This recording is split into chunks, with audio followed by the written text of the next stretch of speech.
Hey guys, if you haven't heard about Anchor, it's the easiest way to make a podcast. Let me explain. It's free. There's a creation tool that allows you to record and edit your podcast right from your phone or computer.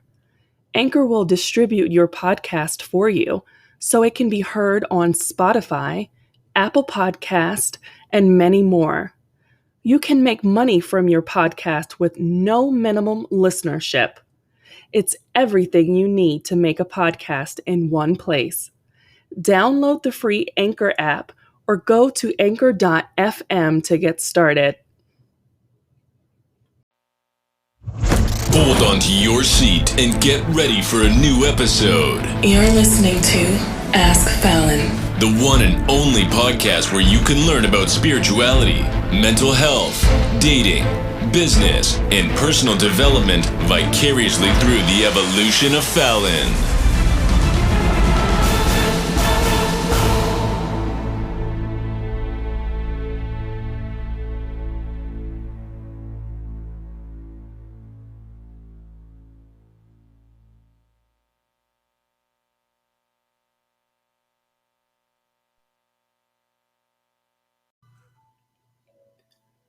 You're listening to Ask Fallon. Hey, I have a show for you today. I wanted to talk about something really important, and it's mainly because as the success of this show has catapulted me back into media spotlight, I feel that as transparent as I always am, a lot of the times it just needs to be reiterated so that people who are just now stepping onto the scene and learning who I am understand where I'm coming from. I didn't always start this way. 56 or so episodes ago, I was in my closet scripting my show on a notepad that you could desperately hear me frantically turning the pages to make sure that I kept up the pace. But I realized that my show did better when I'm raw and authentic. See, I don't edit anything. And I do this because this is me. This is who I am. And even though I may have influence, I don't consider myself an influencer. I'm truly authentic as best as I can, and I try my best not to hurt anyone's feelings in the process. But this is a journey of me, how I see the world, how I see myself. So the title of this episode is How I've Overcome Imposter Syndrome. According to Wikipedia, imposter syndrome or imposter phenomenon is like a fraud syndrome. It's a psychological pattern in which an individual doubts their skills, talents, or accomplishments and has a persistent internalized fear of being exposed as a fraud. Despite external evidence of their competence, those experiencing this phenomenon remain convinced that they are frauds and do not deserve all that they have achieved. Individuals with imposterism incorrectly attribute their success to luck or interpret it as a result of deceiving others into thinking they are more intelligent than they perceive themselves to be. While early research focused on the prevalence among high-achieving women, imposter syndrome has been recognized to affect both men and women equally. Imposter syndrome also occurs in the context of mental illness and its treatment. Certain individuals may see themselves as less depressed or less anxious than their peers or other mentally ill people, citing their lack of severe symptoms as the indication of no or a minor underlying issue. People with this form do not seek help for their issues because seeing their problems as not worthy of psychiatric attention. So now that you know and have a direct understanding of what imposterism or imposter syndrome is, I'll tell you how I've been affected by this. So for many years, as you know, I've worked as a chef. I've worked as a chef for about 19 years in some capacity. It may not have been consistently 19 years straight, but I had my hands in the elements. I either did, consultations or meal prep, grocery shopping, delivery services, or, working in the restaurant on the line, or catering, or teaching cooking classes, both virtually and in person. I've always been attached to the industry. And so, having had my credentials ripped from me very, very early on due to domestic violence, I wasn't able to completely secure myself in the culinary industry. So I never felt good enough. So I didn't apply for the good jobs because I just did not have all of the experience that I felt I should have had. And so when people called me chef, I felt uneasy about being a chef. And because I didn't do a lot of fine dining and I didn't have these excellent garde manger skills, I always felt inferior as a chef. But I can cook and I put my soul into everything that I do. So I felt like I was deserving of at least being employed, but I never ever priced myself accordingly because I didn't feel that I was good enough. And I always worried someone would uncover that I'm not a chef for real. But I am. I actually am. I really am a chef. I went to Le Cordon Bleu. I trained in Europe for 5 years. I've been an executive chef. I've been a food service director. I've been a sous chef. I've catered and worked for NFL players, Major League Baseball. I've done it all. But in my mind, I didn't have this incredible chef career where I've spent years honing this craft to be able to do Michelin star work. I just always saw myself as that, and I never achieved it. So because of that, I felt like I was less than. And so in my career, I had to create a path for me. And I started just like Rachel Ray did, doing cooking demonstrations, but I did it at the commissary. I did it while I was overseas in the military. And after I started to get really, really good at that, I took my first cooking job. And my very first professional cooking job, I worked as a caregiver chef at the military base for their children. And I made all this elaborate gourmet lunches for them. And they were always floored because they were so used to like peanut butter and jelly sandwiches and canned ravioli. And even though I had to do canned ravioli, I always added extra sauce or made it more gourmet. I did my own thing to make it wonderful for them. And so I really enjoyed this, and I knew that I wanted to become a classically trained chef. So I set out to create a path for me to do so. I wrote books. I wrote articles. My love for writing definitely took its course. And I developed a brand called Housewife Cuisine. And it was easier to call it that because I wasn't a chef per se. I hadn't gone to culinary school yet. I only trained, in different facilities and different people. And, I got a chance to work under some great experiences, but I wasn't a trained chef yet at the first time that I wrote and published Housewife Cuisine. But I got notoriety all over the place from the book. And this was the start of my media branding and branding myself as Fallon. So when this happened, I started thinking back as to how I started and what my plan in life. I always wanted to be a computer hacker as a child. That's all I ever wanted to do. Hacking computers, hacking things. That's always something I have always dreamed of. And I actually enrolled in college, recently, 2020, when the pandemic happened and started. I enrolled in college for, cybersecurity and IT because my lifelong dream of becoming a hacker was something that I truly wanted to become. However, the universe had a different plan for me. God had a different plan for me.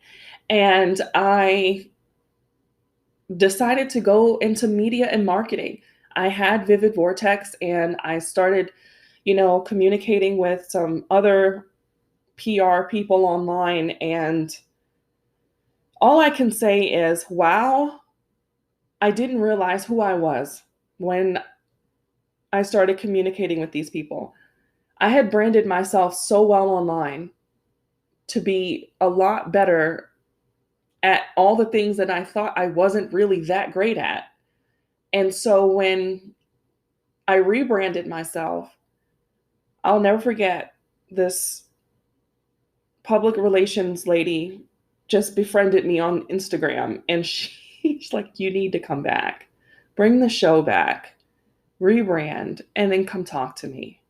So I set out to do it. I had very limited money.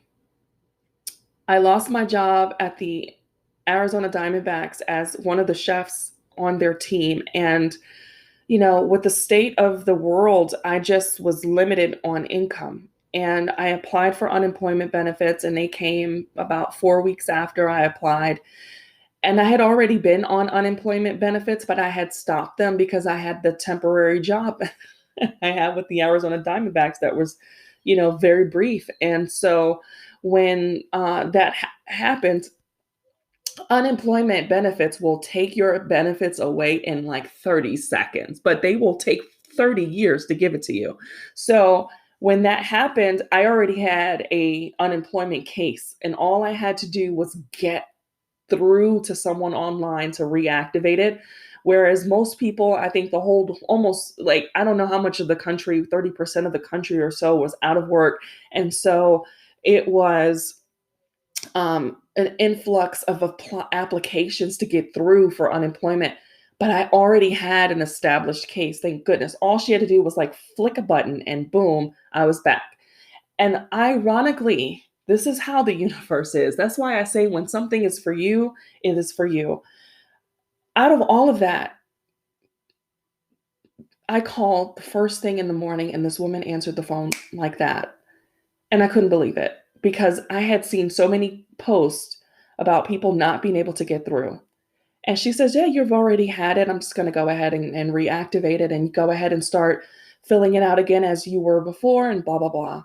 So as she was doing so, this is around the time when they added the PUA. And so you're getting an extra $600 a week. And in Arizona, I was only getting, I don't know, 250 or something a week.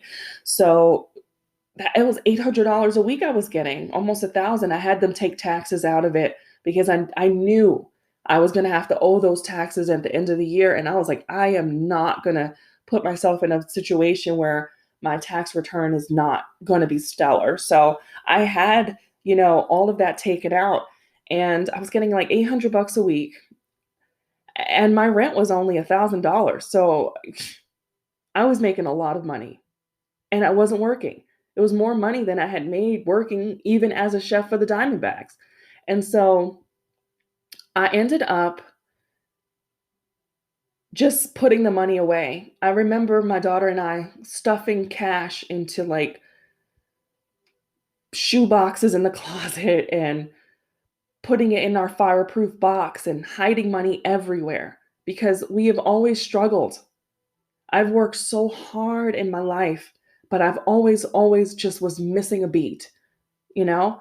And so I struggled so much. And I remember going to the ATM every week to pull out that $800. And I'm thinking, like, we can't go crazy. We got to buy what we need. And I said, I'm going to invest this in my business. I'm going to come back strong, stronger than I've ever done. I'm going to give 100% of me into this. It took me 2 months to get out of the depression that I was in because I had lost everything. And I was so upset because I had to put my furniture in the street and we had to live in a 1 bedroom. But I had to do what I had to do so that we could survive. I wasn't getting help from her father. I wasn't getting help from the state. The state wasn't giving me any food stamps because the unemployment benefits were like almost $4,000 a month. And so they weren't giving me any other any other ink, and nothing. It's so difficult to get food stamps here in Arizona, but when I was in Florida when I needed it, or in Philadelphia when I needed it when I was homeless, I had no problem getting it. But I feel like in Arizona, you could be eating out of a garbage can and they still won't give it to you. I don't know why. But it is what it is. I didn't get it. So I didn't apply, but I did get health coverage, which was really needed because I have severe asthma. And so I was able to get health coverage for this year, which I really, truly needed. So I'm grateful for that. But one of the things that I noticed about all of this was my desire to have a change. I have never been in any circumstance where I couldn't put my chef jacket on and get out of it. But this was the one time in my life the world wasn't even allowing chefs to cook. And having to market myself to do private cooking for anyone, it just became so daunting. I didn't want to struggle like that anymore. And I didn't want to cook anymore. I was tired. I started grocery shopping for Instacart. I did that for about the 4 weeks or 6 weeks or so. And then people started baiting Instacart shoppers. I started writing articles on guest blogs about people baiting us. And it was unfair. They would say $50 tip for you to get to do this order. And we'd scramble to go and do this order. And we would get tipped $10. We wouldn't get the $50, or we wouldn't get tipped at all. And people were doing that to us. And it was unfair. And Instacart didn't protect the shoppers in any way. And I ended up just giving up because I would drive 12 hours a day with my daughter. We'd go to these stores and we'd go stand in these long lines at Costco, and we'd do all these things to, try to deliver these groceries to people. And it just wasn't conducive, it just for gas, and for 12 hours a day being outside and exposed to COVID and whatever else we were exposed to. It was a matter of survival, and I'm grateful I only had to do it for 6 weeks, because once that big influx of money came in, I invested it into Vivid Vortex. I jumped up at the opportunity to go and buy cameras and buy desktops and laptops and whatever I needed to create this media company, revamp my website, and, brand myself online. I went to work. I knew that I had until July to utilize that $800 a week I was getting. And I knew I had to do it, and I had to do it fast. I learned everything that I could from YouTube. I just branded myself even further than I had ever done in the 10, 15 years I had been in the industry.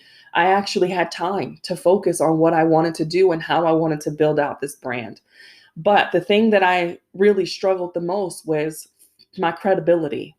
Just feeling like I lacked the education to be able to teach others, not feeling like I was good enough to do it because I didn't have a college degree like typical college degrees. Learning marketing is something I learned on the fly. I had, courses I've taken, and, I didn't have degrees. I started out and switched my major from IT and cybersecurity to switching it to marketing, and trying to do these distance learning courses so that I could have some knowledge base so that I knew. But you know what? I'm living proof. I've put all of these things to the test. And how I overcame it was I succeeded. And my testimony is my truth. I learned from the School of Hard Knocks. I went to YouTube University. I had to piece it all together. But you know what really made me work really hard was the progress that I saw. People started to take notice. I remember my Pinterest page getting 100,000 views a month. People were paying attention to what I had to say and what I had to offer. And so with that, I leveraged it. I brought back Ask Fallon in full force, which has made it to the charts in Hong Kong. Thank you, Hong Kong. I'm number one in Albania. Thank you, Albania, for listening. I am doing what I am meant to do. I've had multiple tarot readings, and all of these readings told me that this voice that I have, this gift, was supposed to be heard through the nations. And I'm considered a leader. And I didn't believe this. But now when I see myself on the charts, I see what this was predicted for me. This is my calling. This is my truth. So as I sit here recording this episode today, I want you to know, just because you don't have the credentials to make you I guess you could say a pillar in your community of what you want to teach others, sometimes teaching from your personal experience is the best way for anyone else to learn, because you're going to make those same pitfalls that other people will make in the beginning. And so now that I offer chef strategy business outlines and I coach people to start to brand themselves for businesses, I know that the reason why I'm so successful at doing that is because I've already made those mistakes that they're making. I've made them through and through. So knowing this has allowed me to help my clients avoid the same mistakes that I made.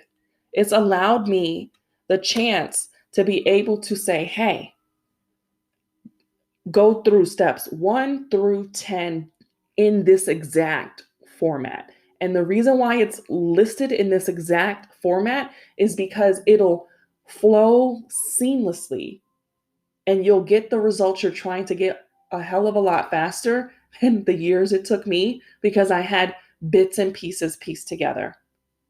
So I say all of that to say, as I end this show, I want you to know that if you are out there and you want to start a business and you don't have the credibility, as long as you have the experience yourself and a following of people that trust you, you can build a business out of it. I've built a 6-figure income business based off of things that I've learned by trial and error, failing 11 businesses of the 12 that I've owned in the last 15 years. Vivid Vortex, by far, has been the most lucrative business I have ever created. And it was designed for the exact intention that I didn't know what it was designed for initially, but what it is now. And it makes sense. I had that foresight years ago to create Vivid Vortex resourcing and media for the public. And I created it for the public to do public relations, media, content strategy, voiceover, everything that is comprised of branding a person online is what this business is about. And I can help you if you're listening.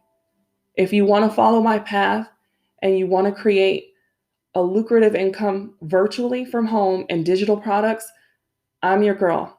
Contact me today. You can go to my website, askfallon.com or vividvortex.com. There's ways to reach me. I'm telling you now, imposter syndrome doesn't have to be the end of everything. You truly can overcome it. You are enough. You are good enough. You have to believe that first. You don't need the validation from anyone else. All you need to do is believe in yourself. There's so many people in this world. You don't have to fight for the competition. You don't have to compete with anyone but who you were yesterday. So I want you to take this with you. If you've taken anything that I've ever said on any of these shows, you are more than enough. You are worthy. You are beautiful. You are talented. You are unique. Never forget that. And remember, one voice, one mission, one day at a time. I'm Fallon Blake, and I love you. You're listening to Ask Fallon. This is part 2 to overcoming imposter syndrome.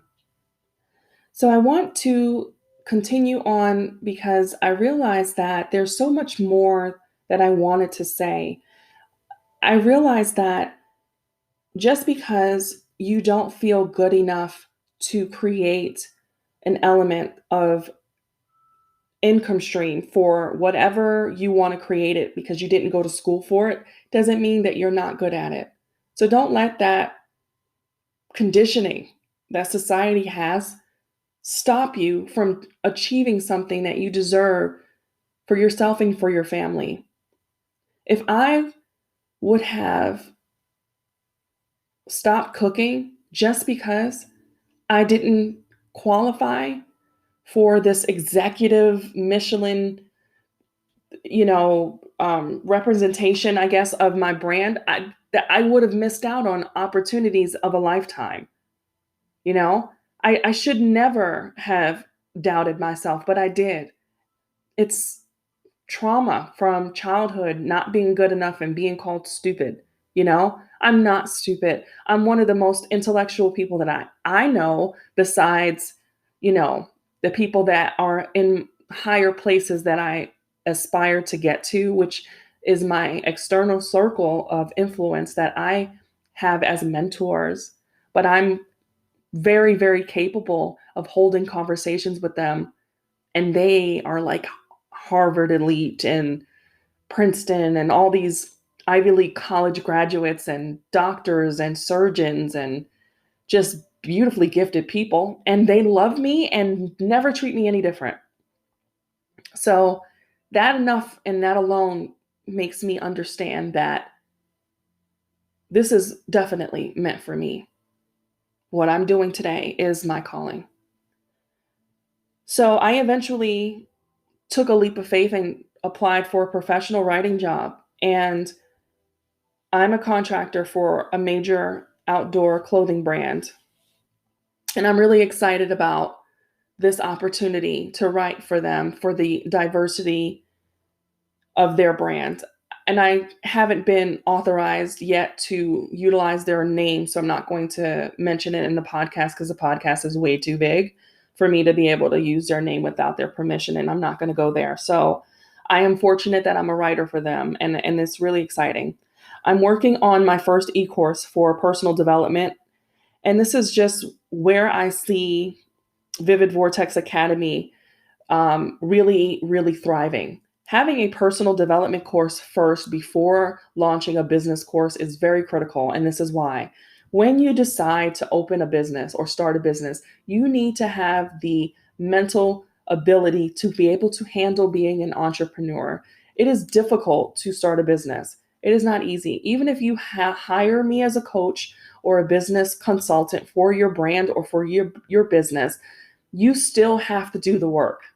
I can't just create it for you and you step into the role. You need to be at every part of your business, every stage, because at the end of the day, if you scale your business to 6 figures or 7, if you don't know the details and the inner workings of how your business is built, someone can rob you blind. You never want to give someone control of your assets and not know the inner workings of it. You've got to be right there knowing every dollar that comes in and every dollar that goes out. You need to know. I built my first client base without any advertisement. I have still not advertised a single thing yet. And I did it through generally posting my success and what I've learned thus far. My story resonates with so many people that people come to me and ask me to help them. And when I saw that and they couldn't afford me, I had to figure out a way for them to be able to afford me.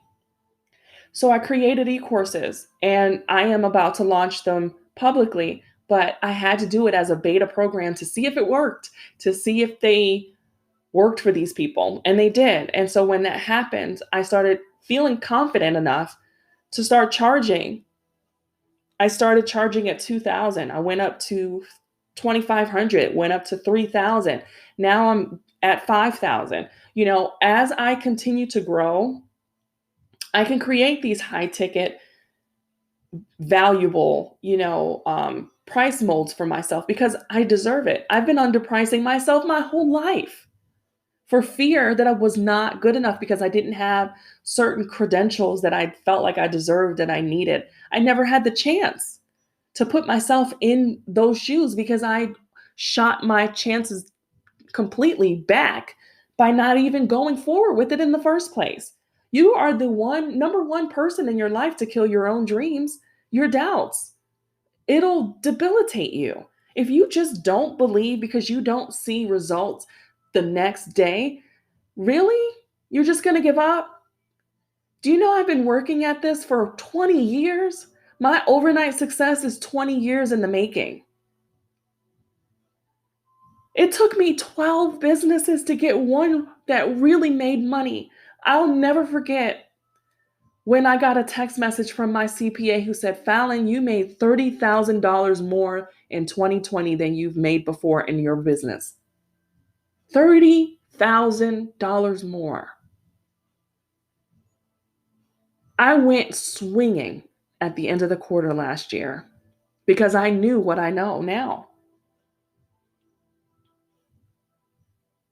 And I've applied it to me first. I'm my first testimony. You got to get your mind right. And I have spent so much time being abstinent, 20 months this month, so that I didn't have a distraction. I fawned behind a person that I just love to death. And I think I love the idea of him more than he himself, because I don't know him. Truthfully, I don't know him. He won't give me the chance to know who he is.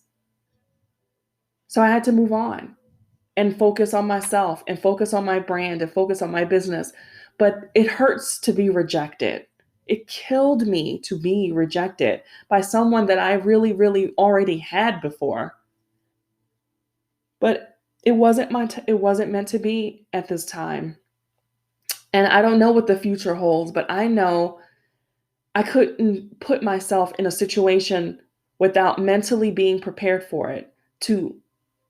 You got to understand how to manage $10,000 first before you can manage 10 million.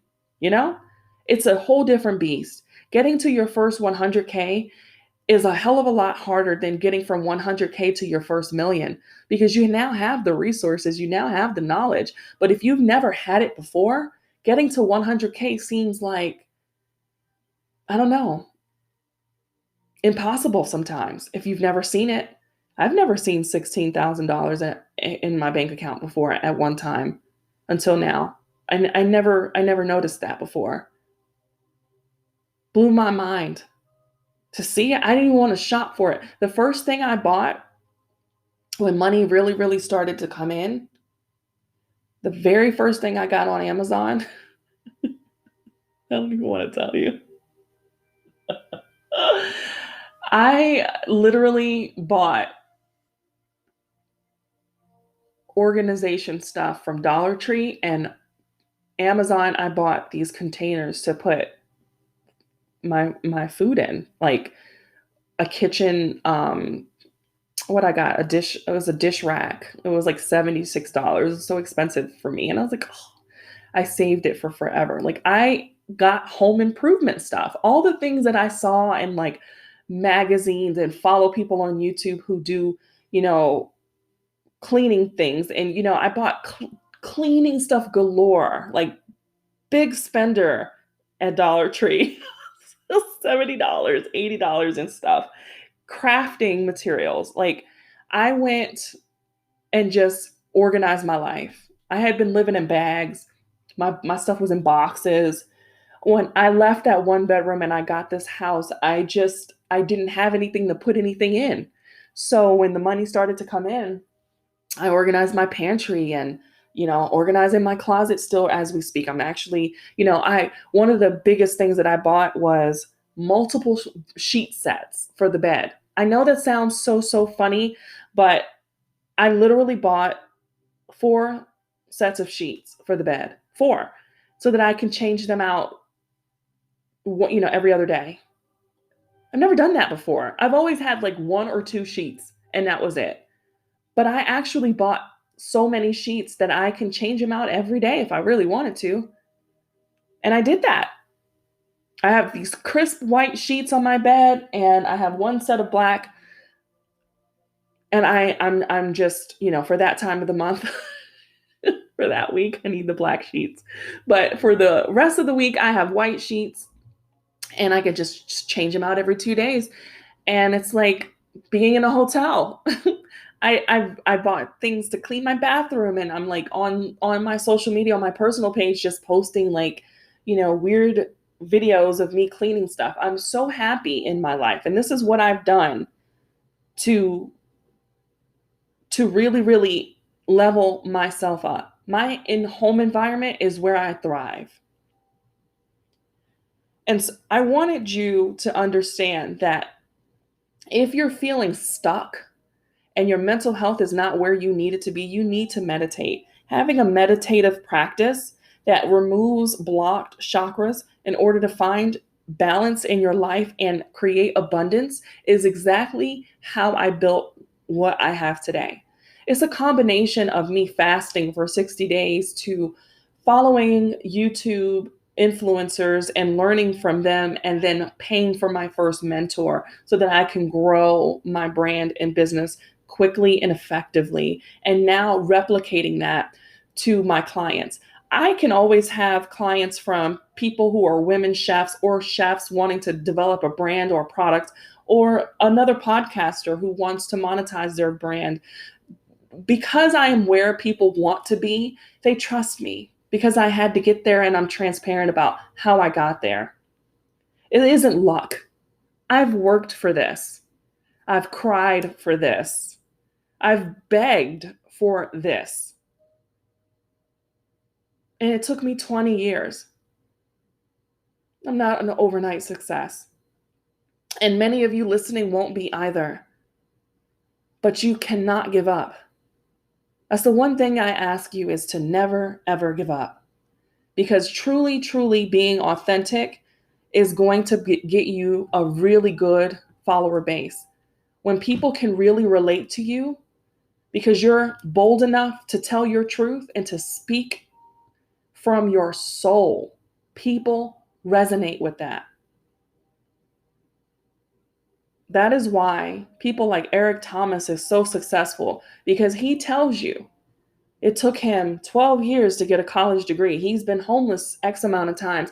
He speaks with such conviction in his voice that it just makes you want to stand up and just scream, because when I get down and I don't feel good enough and I feel like I'm an imposter or a fraud and I'm just not good enough, I listen to Eric and I cry myself through it, because I know he is exactly where I strive to eventually be. And to have that chance to work with Eric Thomas one day would be a dream come true. Why? Because I believe it's going to happen at some point. But not only that, I believe that I am finally in the circles that I need to be in to get that kind of attention. And so I'm just coming out. I'm just stepping out onto this scene. I'm stepping into my power, and I am growing every single day. So I wanted to make sure that when I did this podcast today, these two segments are so important. I wanted them to go together today. And then I'll resume back into interviews that I have lined up. This show is so backed up in interviews. I have stuff from December I haven't even aired yet. But I'm going to air every single one of them, and I'm going to start doing them probably twice a week because I'm that far behind. And I don't want the show's relevance to not, resonate with the viewers or the listeners, because of the reason that the show has just blown up. But I'm grateful. And if you want to see this show on YouTube, most of the episodes will be on YouTube as well. Not all of them. Some of the guests don't want to be seen. And my shows are not seen when I give, directly. I will eventually get there, but I'm not there today. Like I said, I'm still unpacking and still getting organized into this house. And, when I create that studio setting the way that I really, really want it to be, I'll go live. But this Friday, I will be live on Instagram, and I'll have the ability to share with you my experience again, and talk to another fellow marketing guru that I am friends with on Instagram. And so we'll be talking about imposter syndrome Friday afternoon, 4 p.m.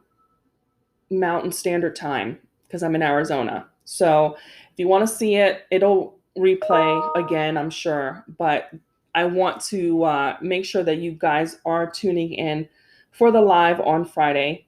And it's great. It's going to be a good opportunity. So, like I said, thank you so much for listening. Remember, it's going to get easier once you start believing in yourself. And if you accept that the universe will take care of you, as long as you stay true to who you are, it'll start flowing. I don't have to advertise for business. Word of mouth is fine. People just find me and they book me. You know, I'm very blessed this way. So thanks for listening. Remember, one voice, one mission, one day at a time.